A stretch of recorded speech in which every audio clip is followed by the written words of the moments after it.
Mostradin Abdu, Rais wa Bunge la Muungano wa Visiwa vya Komoro na kiongozi mwandamizi wa pili wa dola, Mheshimiwa Profesa Kithure Kindiki, Makamu wa Rais wa Jamhuri ya Kenya, Mheshimiwa Anzuluni Isitoleketi, Waziri wa Ushirikiano wa Kikanda, mabibi na mabwana, Tanzania oye!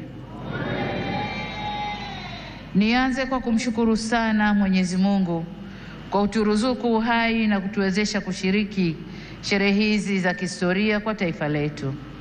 Pili, ni washukuru wa Tanzania wote kwa imani yao kwa Chama cha Mapinduzi na kwa mapenzi makubwa na kutupa mimi na makamu wa rais fursa hii adhimu ya kuwatumikia. Shukrani za kipekee nishukuru tena Tume ya Uchaguzi kwa kuratibu na kusimamia mchakato mzima wa uchaguzi kwa ufanisi usiotiliwa shaka.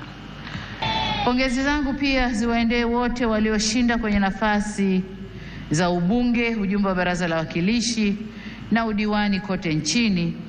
Kwa wote niwaambie, uchaguzi umekwisha.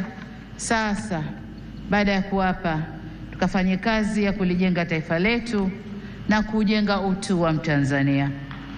Waheshimiwa marais, viongozi, ndugu wananchi, shughuli inakuwa nzuri na ya kufurahisha ikihudhuriwa na ndugu zako wanaokupenda. Kwa wale walioshindwa kushiriki, tunatambua uzito wa majukumu yao na tunajua mioyo yao ipo pamoja nasi.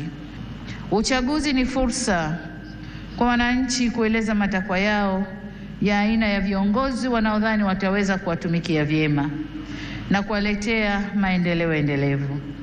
Kipindi cha kampeni tuligawika kiitikadi na kishabiki kama taifa, ila baada ya uchaguzi kufanyika, anayechaguliwa na wengi huwa ndio chaguo la nchi na anapaswa kuwa mtumishi wa wananchi wote.